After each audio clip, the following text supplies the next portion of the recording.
The morning sun cast long shadows across the military base as Sarah Martinez approached the main gate. Her worn sneakers made soft sounds against the concrete. 9 soldiers stood in formation, blocking her path like a human wall. Their uniforms were crisp, their faces stern, their weapons ready. They saw a small woman. 5 feet 3 inches. Quiet voice. No visible rank or authority. They had no idea they were looking at the person who had broken more Navy SEALs than anyone else in military history. What happened next would become legendary in Special Forces circles. A story whispered in training camps. A reminder that the most dangerous people often come in the most unexpected packages. This is that story. Sarah Martinez had been walking for 47 minutes when she reached the gate of Naval Base Coronado.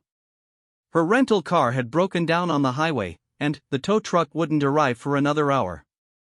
She couldn't afford to miss her appointment. Not today. The base sprawled before her like a small city. White buildings gleamed in the California sun. Palm trees swayed in the ocean breeze. Somewhere beyond those walls, 23 Navy SEAL candidates were waiting for their final evaluation.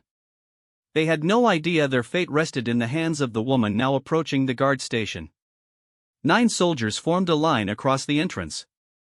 Their leader, Sergeant First Class David Powell, stepped forward. His combat boots clicked against the pavement. His hand rested casually on his sidearm. Behind him, 8 younger soldiers watched with eager eyes.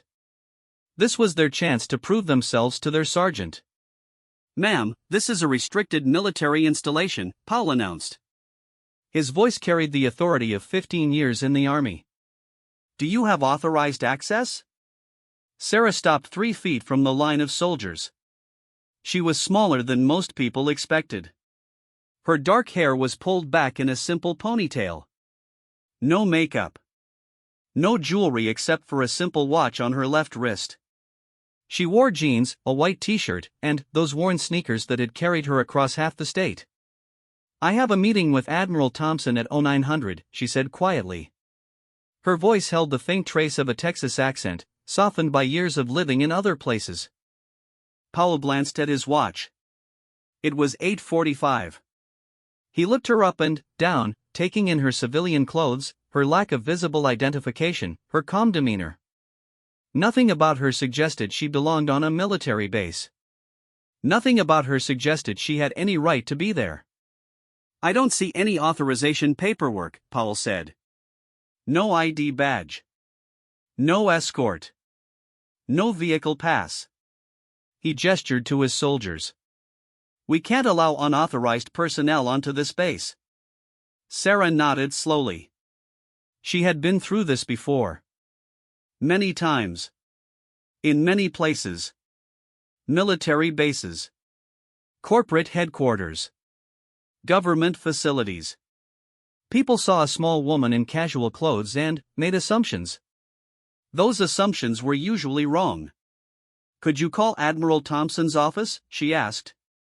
"Tell him Dr. Sarah Martinez is here." Powell's eyebrows raised slightly at the title. Dr. Martinez. That changed things, but not enough. "Ma'am, I don't have authorization to make calls for every civilian who shows up claiming to have meetings. This is a Navy base. We have protocols." The other soldiers shifted their positions. They were young, most of them barely out of basic training. This was their first assignment to a major base, and they wanted to impress their sergeant. They saw an opportunity to show their dedication to security. "She could be anyone," said Private Collins, a 20-year-old from Ohio. "Could be a reporter trying to get inside. Could be a protester. We can't just take her word for it." "That's right," added Private Williams. "We've had problems with people trying to sneak onto the base. Just last month, some guy tried to climb the fence." Sarah listened to their concerns without speaking. She understood their position. They were doing their jobs. Following protocols. Protecting the base. But she also knew that in 15 minutes, she needed to be sitting across from Admiral Thompson, reviewing the psychological profiles of 23 men who thought they were ready to become Navy SEALs. What kind of meeting? Powell asked. What's your business here? I evaluate candidates for special operations programs, Sarah said. I conduct psychological assessments. Powell laughed. Not a cruel laugh, but the kind of laugh that comes from disbelief. Ma'am, with all due respect, you're not what we typically expect from military contractors. Most of our consultants come in suits. With briefcases. In government vehicles. I understand your confusion, Sarah said. But I really do need to make this meeting. Behind Powell, the soldiers began to murmur among themselves. They sensed their sergeant's confidence and fed off it. This woman clearly didn't belong here.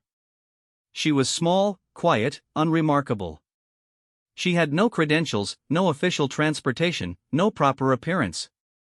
How could someone like this possibly work with Navy SEALs? Private Martinez, a young woman from New Mexico who shared Sarah's last name, spoke up. Ma'am, maybe you got confused about which base you're supposed to visit? There are several military facilities in this area. Or maybe you're supposed to meet someone in town, suggested Private Johnson. A lot of people get mixed up about on-base versus off-base meetings. Sarah checked her watch again. 8:50.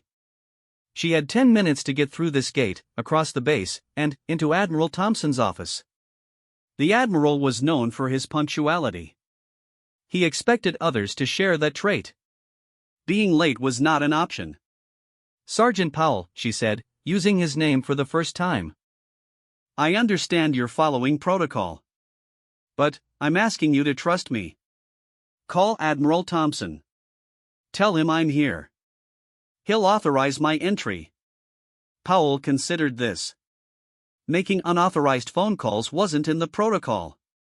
But refusing entry to someone with legitimate business wasn't in the protocol either. He was caught between following the rules and potentially creating a bigger problem. How do I know Admiral Thompson will even take my call? He asked. How do I know this isn't some kind of test or prank? Sarah reached into her back pocket and pulled out her wallet. From it, she extracted a business card. Plain white cardstock. Black text. No fancy graphics or military symbols.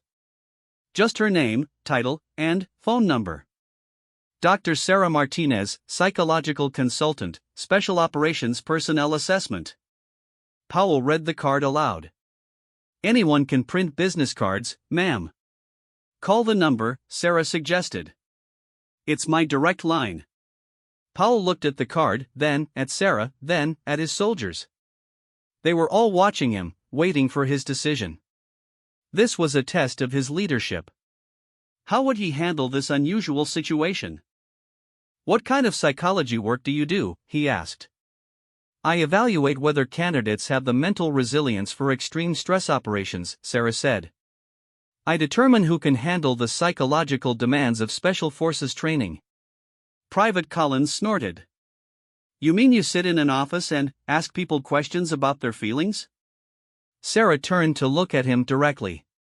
Her gaze was steady, measuring. Something like that, she said. And they pay you to do that? Collins continued, emboldened by what he saw as her weakness. To sit around and talk to tough guys who are about to become SEALs? The military pays me to identify which tough guys will break under pressure, Sarah said quietly. And which ones will hold together when everything goes wrong. Powell was beginning to feel uncomfortable with the direction this conversation was taking. His soldiers were getting too confident, too dismissive. But he also couldn't shake the feeling that there was something they weren't seeing about this woman. Ma'am, I'm sorry, but without proper authorization, I can't let you onto this base, he said finally. You'll need to contact the appropriate offices and get the proper clearances. Sarah nodded. She had expected this. It happened more often than people might think. Military personnel, trained to follow specific procedures, encountered something outside their normal experience and defaulted to the safest option. Which was saying no. But, today, saying no wasn't acceptable. 23 men were waiting for their evaluations. Some of them would pass. Some would fail. But that determination needed to be made by someone qualified to make it. Someone who understood the precise psychological requirements of special operations work. "Sergeant Powell," she said, "how long have you been in the Army?" 15 years, he replied, unsure where this was going. "Have you ever worked with Navy SEALs?" "I've been stationed at joint bases before. I've seen them around." "What do you think makes someone qualified to become a SEAL?" Powell considered the question. "Physical strength. Mental toughness. Ability to work as part of a team. Dedication to the mission." "That's a good start," Sarah said. "What about psychological resilience under extreme stress? Ability to make life or death decisions when exhausted and terrified? Capacity to maintain moral judgment when authorized to use lethal force?" Powell didn't answer immediately. These were more complex considerations than he had initially thought about. "Those are the things I evaluate," Sarah continued. "Those are the things that determine whether someone with all the physical tools will actually succeed in special operations, or whether they'll break down when it matters most." The soldiers were listening now with more attention. This woman was speaking about things they recognized as important, even if they hadn't thought about them in these terms before. "Anyone can learn to shoot accurately," Sarah said. "Anyone can get in good physical shape. But not everyone can maintain clear thinking when they're sleep deprived, under enemy fire, and responsible for the lives of their teammates. That's what I figure out." Private Williams, who had been quiet for several minutes, spoke up. "How do you figure that out? How can you tell just by talking to someone?" Sarah smiled for the first time since approaching the gate. It was a small smile, but it changed her entire appearance. "Good question. The answer might surprise you." She glanced at her watch again. 8:55. 5 minutes until her meeting was supposed to begin. 5 minutes to convince these soldiers to let her pass, or to find another way onto the base. "The most important psychological trait for special operations isn't what most people think," she said. "It's not aggression. It's not fearlessness. It's the ability to remain calm and analytical when everything is chaos." Powell found himself leaning forward slightly. Despite himself, he was interested in what she was saying. "Someone who's naturally calm might seem weak in normal circumstances," Sarah continued. "They might seem unremarkable. Forgettable. But put them in a crisis situation, and they're the ones who think clearly while everyone else is panicking." She looked at each of the soldiers in turn. "The loudest person in the room is rarely the most dangerous. The most dangerous person is usually the one you don't notice until it's too late."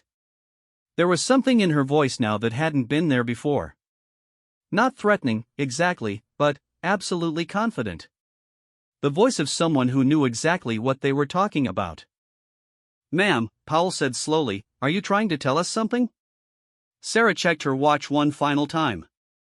8:57. 3 minutes.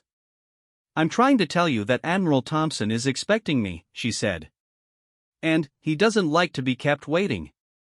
The 9 soldiers stood in their line across the gate, suddenly, less certain than they had been 5 minutes earlier. Something had shifted in the conversation, though none of them could pinpoint exactly what. And, in that moment of uncertainty, Sarah Martinez made her decision about how this situation was going to end.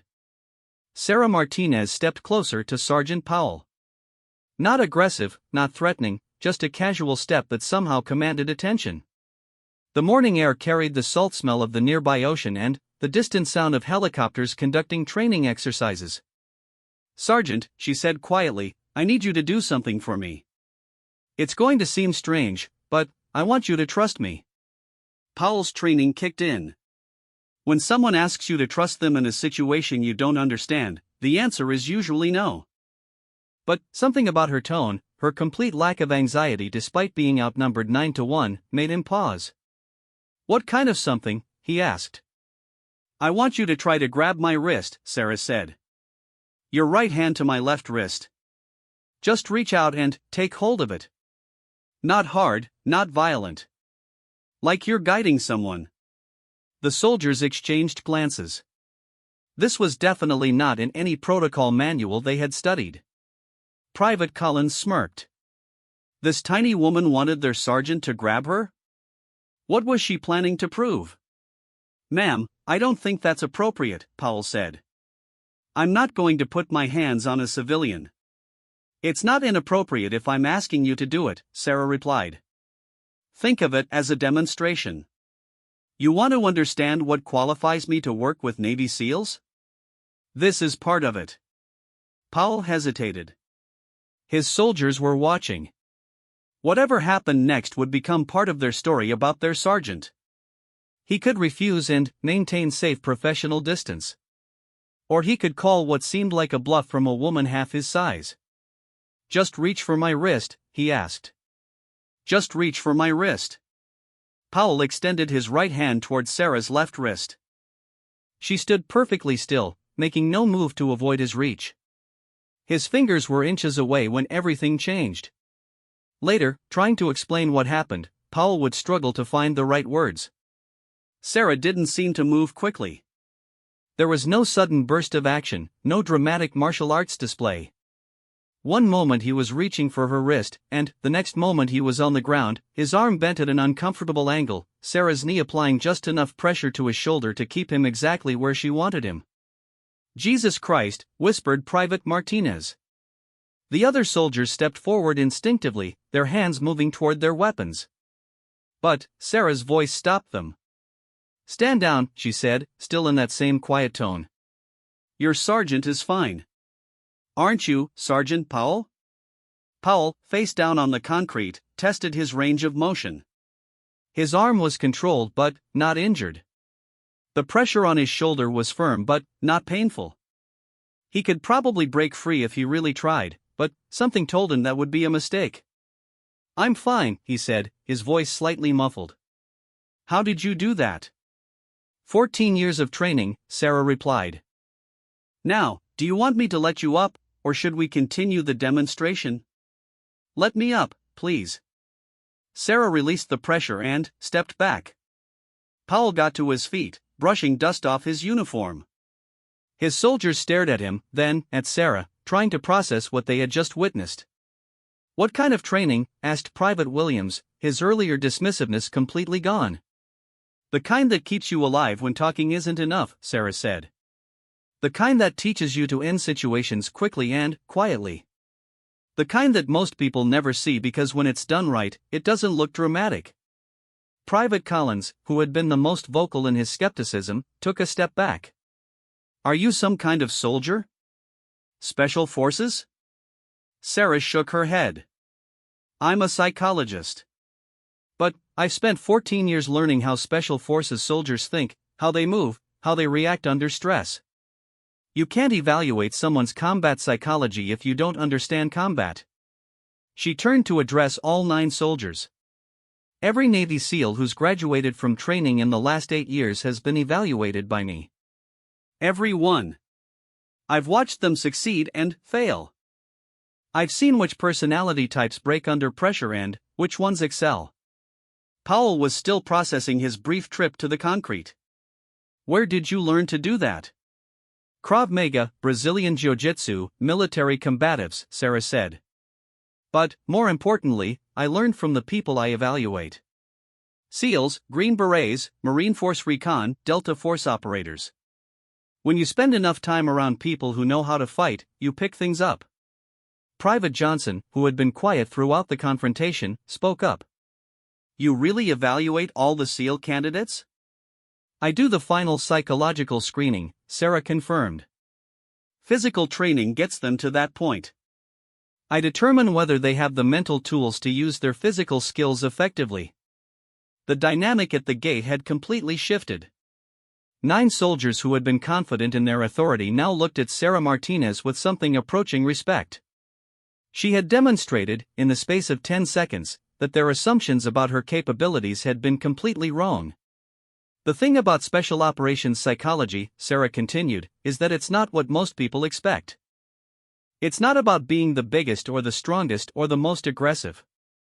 It's about pattern recognition, stress management, and the ability to make correct decisions when your brain is flooded with adrenaline. She gestured toward the base beyond the gate. Right now, 23 men are waiting for me to determine whether they have those capabilities. Some of them are probably very impressive physically. Some of them might be natural leaders. Some of them might have amazing technical skills. But, some of them, she said, will break the first time they're captured by enemy forces. Some of them will make catastrophic decisions when they're exhausted and afraid. Some of them will put their teammates at risk because they can't handle the psychological pressure. Powell found his voice. And, you can tell the difference? I can tell the difference, Sarah said. Because I understand what real pressure looks like. I understand how people behave when they're pushed beyond their normal limits. She pointed to the takedown she had just performed. That wasn't about fighting. That was about understanding leverage, timing, and psychological advantage. Your soldiers saw a small woman and made assumptions. You reached for my wrist because you didn't believe I could stop you. In combat, she continued, those assumptions get people killed. My job is to identify candidates who won't make those assumptions. Who will see the situation clearly, regardless of what they expect to see. Private Martinez, whose skepticism had evaporated, asked, what did you see when you looked at us? Sarah smiled again, that same small smile that somehow changed everything about her presence. I saw 9 soldiers following orders from their sergeant. Good soldiers.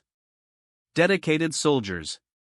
But, soldiers who were making decisions based on incomplete information. What information were we missing? Powell asked. You were missing the fact that Admiral Thompson has been waiting for my evaluations for 3 days, Sarah said. You were missing the fact that I've been doing this job longer than some of you have been in the military. And, you were missing the fact that I really needed to be through that gate 5 minutes ago. Powell looked at his watch. It was 9:02. Whatever meeting she was supposed to attend had already started. Ma'am, he said formally, I apologize for the delay. If you'll wait here, I'll call Admiral Thompson's office and confirm your appointment. Thank you, Sarah said. But, there's no need. She pulled out her phone and dialed a number. After 2 rings, a voice answered. Admiral Thompson's office. This is Dr. Martinez, Sarah said. I'm running a few minutes late due to a security discussion at the main gate. Could you let the Admiral know I'll be there in approximately 10 minutes? Of course, Dr. Martinez, the voice replied. The Admiral is expecting you. Sarah hung up and looked at Powell. The Admiral's aide will be calling the gate in about 30 seconds to authorize my entry. As if on cue, the phone at the guard station began ringing. Powell answered it, listened for a moment, then hung up. Dr. Martinez, he said, you're cleared for entry. My apologies for the delay. Sarah nodded. No apologies necessary, Sergeant. You were doing your job. She began walking toward the gate, then paused and turned back to the soldiers. One more thing, she said. The evaluation process I use? It's not just for Navy SEAL candidates. Every Special Operations branch uses similar assessments. Army Special Forces, Marine Raiders, Air Force Pararescue, Coast Guard rescue swimmers. She looked at each soldier in turn. If any of you ever decide you want to try out for Special Operations, remember what happened here today. Remember that the most important battles are fought in your mind, not with your body. Private Collins, who had been the most dismissive at the beginning, raised his hand tentatively. Ma'am, what would have happened if all 9 of us had tried to stop you? Sarah considered the question seriously. That's a good question. Probably the same thing that would happen if 9 SEAL candidates tried to pass their evaluations without understanding the psychological requirements. Which is what? Asked Private Williams. Most of them would fail, Sarah said. Not because they weren't strong enough or fast enough, but because they didn't understand what they were really being tested on. She gestured toward the base again. The 23 candidates waiting for me think they're being tested on their military knowledge, their physical capabilities, their leadership potential. Those are all important. But, what I'm really testing is whether they can maintain clear judgment when everything they think they know turns out to be wrong. Powell was beginning to understand. Like when we thought we knew what to expect from you? Exactly like that, Sarah said. In combat, your enemies don't announce themselves with uniforms and formations. Your greatest threats often look like your least significant problems. The candidates who understand that principle are the ones who survive their missions. She checked her watch again. 9:05.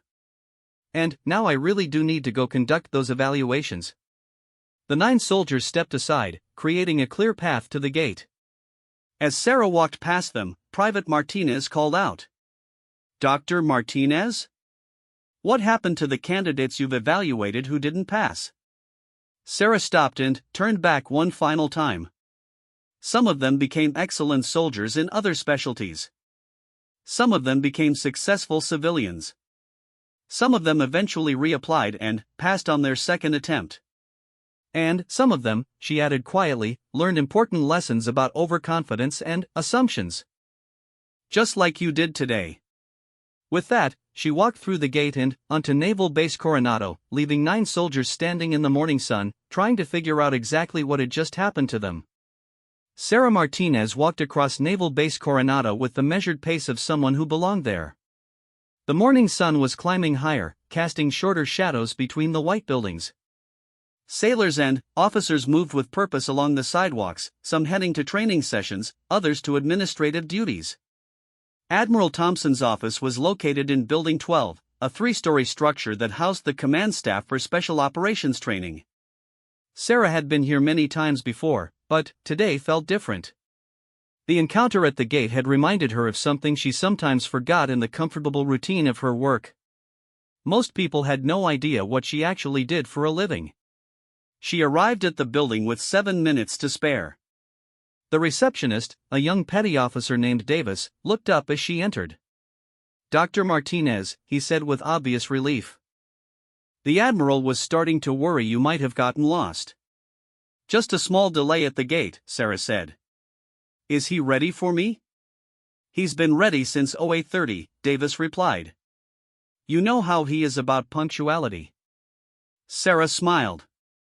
Admiral Thompson was indeed legendary for his precision with time. She had once seen him dismiss a contractor who arrived 3 minutes late to a meeting. But she also knew that he valued the work she did more than almost anything else in his operation. Davis led her down a hallway lined with photographs of graduating SEAL classes. Hundreds of faces looked down from the walls. Young men with determined expressions, proud grins, eyes that already held hints of the experiences they would face in their careers. Sarah had evaluated most of them. Admiral Thompson's office was spacious but utilitarian. Maps covered one wall. Bookshelves lined another, filled with military manuals, tactical studies, and psychological research texts. Behind his desk hung a single photograph, his own SEAL team from 32 years earlier, when he was a young lieutenant. Dr. Martinez, Admiral Thompson stood as she entered. He was 61 years old, gray-haired, still carrying himself with the bearing of an active operator despite his desk job. Right on time. Good morning, Admiral, Sarah said, taking her usual seat across from his desk. Sorry about the slight delay. Had an interesting conversation with your gate security. Thompson raised an eyebrow. Problems? Nothing that couldn't be resolved, Sarah said. Actually, it was quite educational for everyone involved. The Admiral had learned over their 8-year working relationship not to press Sarah for details when she used that particular tone. Well, I'm glad you made it. We have 23 candidates this cycle, and, frankly, I'm concerned about several of them. Sarah opened her briefcase and removed a stack of files. Each one represented months of evaluation, testing, and observation. Each one represented a young man who believed he was ready to become one of the most elite soldiers in the world. What are your specific concerns? She asked, settling into the familiar rhythm of their collaboration. The usual issues, Thompson said, sitting back down. We have several candidates who performed excellently in physical training but showed questionable judgment in stress scenarios. We have others who demonstrated good technical skills but struggled with team dynamics under pressure. He pulled out his own stack of papers. Training reports, instructor evaluations, peer reviews from other candidates. The military side of the assessment process. There's one candidate in particular, Thompson continued, who has me genuinely worried. Outstanding physical performance. Top scores on technical evaluations. Natural leadership abilities. But something in his psychological profile raises red flags. Sarah began reviewing the files. After 8 years of this work, she could spot potential problems quickly. Certain patterns in responses to stress tests. Specific reactions to authority challenges. Subtle indicators that someone might not be psychologically ready for the extreme demands of special operations. Candidate Morrison, Thompson said, pointing to one file. What do you think? Sarah read through Morrison's evaluations. Everything Thompson had said was accurate. The young man was physically gifted, technically proficient, and demonstrated clear leadership potential. But, buried in his psychological assessments were warning signs that concerned her. Overconfidence combined with difficulty accepting criticism, she said after several minutes. He's never failed at anything significant, so he doesn't have the psychological tools to handle failure. That's exactly what I was thinking, Thompson said. But, his instructors love him. His peer evaluations are excellent. On paper, he looks like the ideal SEAL candidate. Sarah had encountered this type many times. Young men who had excelled at everything they had attempted, who had never been truly tested by failure or serious adversity. They often performed brilliantly until they encountered something they couldn't overcome through talent and effort alone. What happens to someone like Morrison when he faces his first real operational failure, she asked. What happens when his team is pinned down by enemy fire and his original plan isn't working? Thompson nodded grimly. He either adapts and grows, or he makes increasingly desperate decisions trying to force a solution. And increasingly desperate decisions get people killed, Sarah said. This was the heart of her work. Not evaluating whether someone was brave or strong or smart. Evaluating whether they could function effectively when their courage was tested, their strength was insufficient, and their intelligence was overwhelmed by chaos. I want to add Morrison to my priority evaluation list, Sarah said. I'll need to conduct some additional stress scenarios with him. Thompson made a note. What about the others? They spent the next hour reviewing each candidate. Some were clearly ready for the challenges ahead.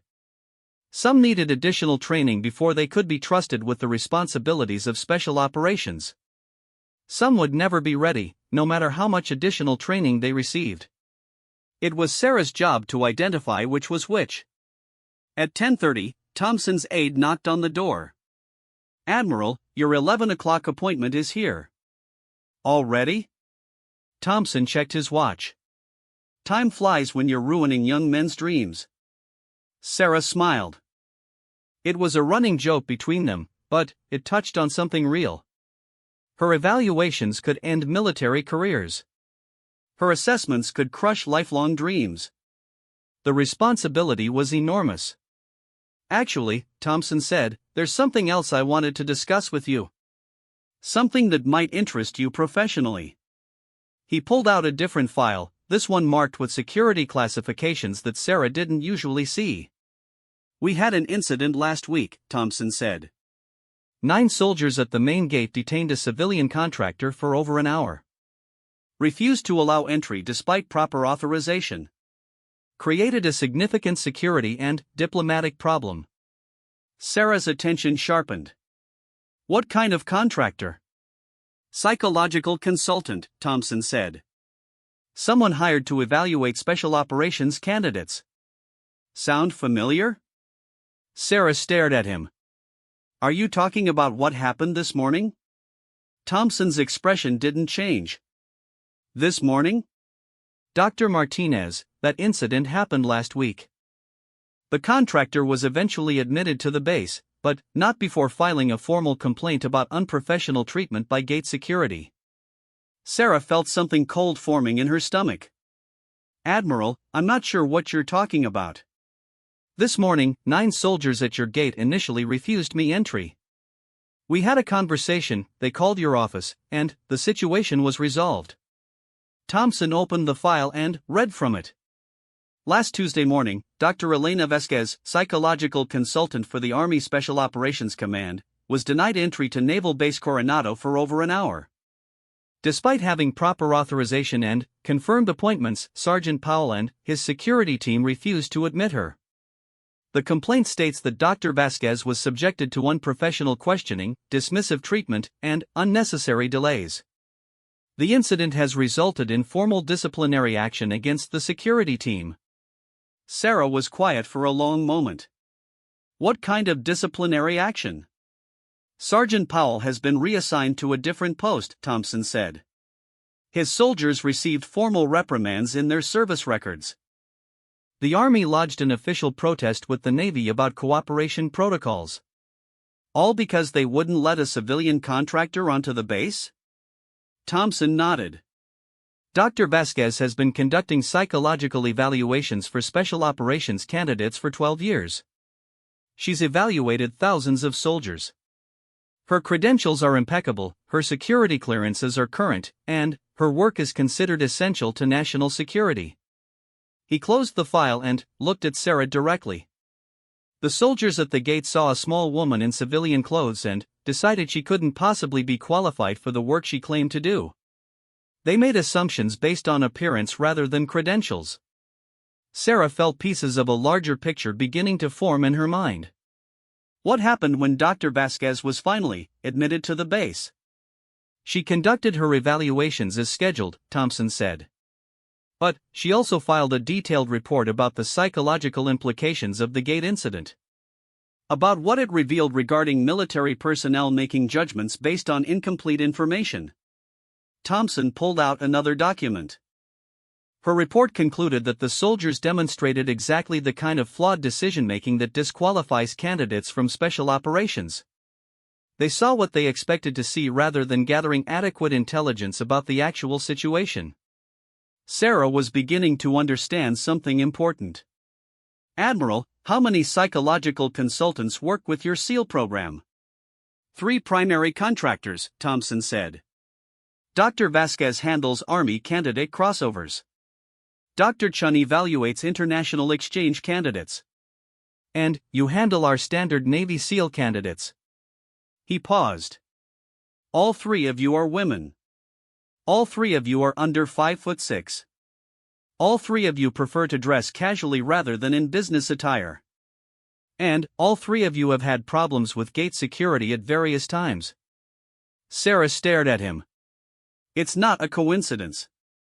No, Thompson said. It's not a coincidence. It's a pattern. A pattern that reveals something significant about how our own personnel evaluate threats and capabilities. He stood up and walked to the window overlooking the base.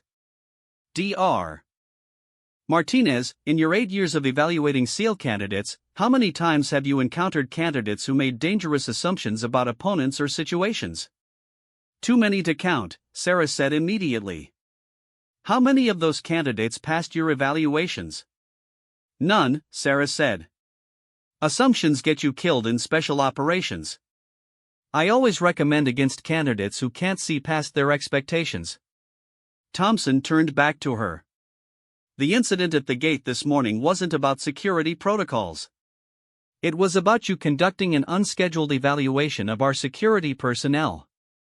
Sarah felt her professional admiration for Admiral Thompson increase another notch. You set this up. I suspected you might encounter resistance at the gate, Thompson said carefully. I may have mentioned to Sergeant Powell that we were expecting increased security challenges this week. I may have suggested that his team be especially vigilant about unauthorized personnel. You wanted to see how they would react to someone who didn't match their expectations. Thompson nodded. And now I know.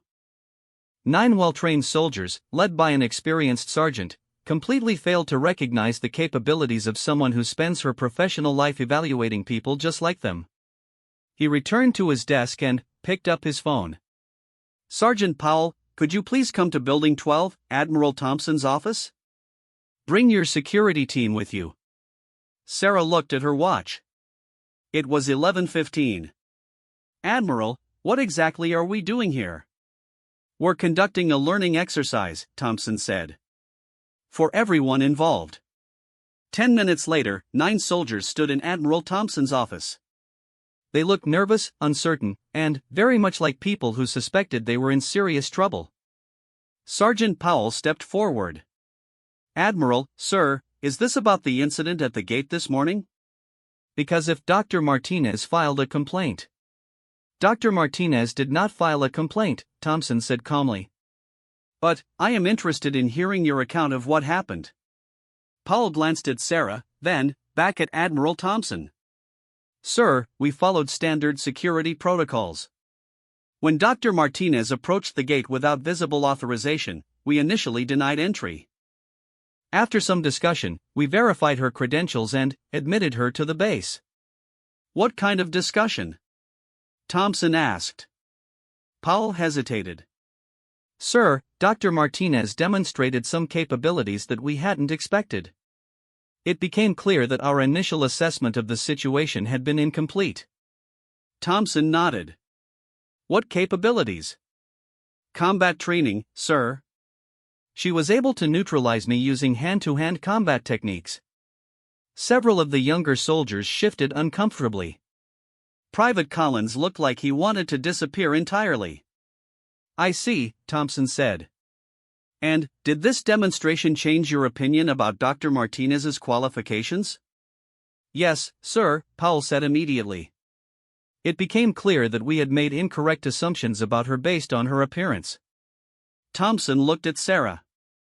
Dr. Martinez, from a psychological evaluation standpoint, how would you assess the decision-making process demonstrated by the security team? Sarah considered her words carefully. These soldiers were about to receive feedback that could affect their careers. But, they were also about to receive a lesson that could save their lives. Sergeant Powell, she said, you and your team demonstrated exactly the kind of cognitive bias that eliminates special operations candidates. You gathered limited information, formed conclusions based on expectations rather than evidence, and maintained those conclusions even when additional data suggested you might be wrong. Powell's face was grim. Yes, ma'am. However, Sarah continued, when presented with clear evidence that your initial assessment was incorrect, you adapted quickly and professionally. You didn't double down on your mistake or try to justify it. You recognized the new information and modified your behavior accordingly. She looked at each soldier in turn. That adaptability is exactly what special operations requires. The ability to recognize when you're wrong and adjust immediately. Admiral Thompson stepped forward. Sergeant Powell, your team is not in trouble for this morning's incident. In fact, this morning's incident was designed to test exactly the kind of decision-making that Dr. Martinez just described. The relief in the room was palpable. But, Thompson wasn't finished. However, he continued, I want you to think about what happened here. Dr. Martinez spends her time evaluating whether young men are psychologically ready to become Navy SEALs. She has been doing this work for 8 years. She has evaluated hundreds of candidates. Every SEAL who has graduated from this program in the last 8 years has passed through her evaluation process. Every one. She has recommended against candidates who went on to fail in training. She has identified psychological strengths and weaknesses that predicted operational success or failure. Thompson paused to let this information sink in. This morning, 9 experienced military personnel took one look at her and decided she wasn't qualified for her job. Private Collins, who had been the most vocal in his initial skepticism, raised his hand tentatively. Sir, how are we supposed to know? Good question, Thompson said. Dr. Martinez, how should they have known? Sarah considered this carefully. You couldn't have known my specific background from looking at me. But, you could have gathered more information before making decisions. You could have called Admiral Thompson's office immediately instead of after 15 minutes of debate. You could have treated the situation as an intelligence-gathering exercise rather than a security challenge. She gestured toward the soldiers. More importantly, you could have recognized that your assumptions might be wrong. In special operations, the person who looks least dangerous is often the most dangerous. The situation that seems simplest is often the most complex. Thompson nodded approvingly. Gentlemen, what Dr. Martinez just described is the difference between soldiers and special operations soldiers. Regular soldiers follow protocols and procedures. Special operations soldiers understand when to break protocols and procedures. He walked over to his bookshelf and pulled down a thick manual. This is the Navy SEAL training curriculum. 47 weeks of the most intensive military training in the world. Physical conditioning, weapons training, tactical operations, underwater warfare, parachute operations, advanced communications. But all of that training is useless if someone can't think clearly when their expectations are challenged. All of that training is worthless if someone makes dangerous assumptions under pressure. Private Martinez raised her hand. Sir, what should we have done differently? Thompson looked at Sarah, who nodded. You should have treated Dr. Martinez as an unknown variable rather than a dismissed threat, Sarah said. You should have gathered intelligence before making decisions. You should have recognized that someone with confidence enough to approach a military gate alone might have good reasons for that confidence. Private Williams spoke up. Ma'am, would you have let us onto a base if we showed up in civilian clothes without obvious authorization? Sarah smiled. Good question. If 9 soldiers showed up at my workplace in civilian clothes, claiming to have business there, I would gather information before making decisions. I would make phone calls. I would ask detailed questions about their claimed business. I would treat it as a puzzle to solve rather than a problem to reject. But, she continued, I would also recognize that 9 people operating together suggest organization and purpose. I would consider whether their presence might be authorized even if it wasn't immediately obvious. Sergeant Powell had been thinking throughout this conversation. Ma'am, when you asked me to try to grab your wrist, were you testing something specific? I was demonstrating that your assumptions about my capabilities were incomplete, Sarah said. But, more importantly, I was testing whether you could learn from new information quickly enough to matter. Thompson looked at his watch. It was nearly noon. Gentlemen, you're dismissed to return to your duties. But, I want you to remember this morning. I want you to remember that the most important battles are fought between your ears, not with your weapons. The soldiers filed out, leaving Sarah and Admiral Thompson alone in his office. That was educational, Sarah said after the door closed. For everyone involved, Thompson agreed. Including you, I suspect. Sarah nodded. I don't usually think about the fact that most people don't know what I do for a living. Or how that affects their perceptions. It's useful to remember that your work extends beyond formal evaluations, Thompson said. Every interaction you have with military personnel is, in some sense, an assessment of how they think. He returned to his desk and picked up the stack of candidate files. So, Dr. Martinez, shall we continue reviewing these 23 young men who think they're ready to become Navy SEALs? Sarah smiled and opened her briefcase. Let's see which ones can handle having their expectations challenged. As they returned to their work, both of them understood something that the 9 soldiers at the gate were just beginning to learn. The most dangerous assumptions are the ones you don't realize you're making. And, the most valuable skills are the ones you don't expect to need.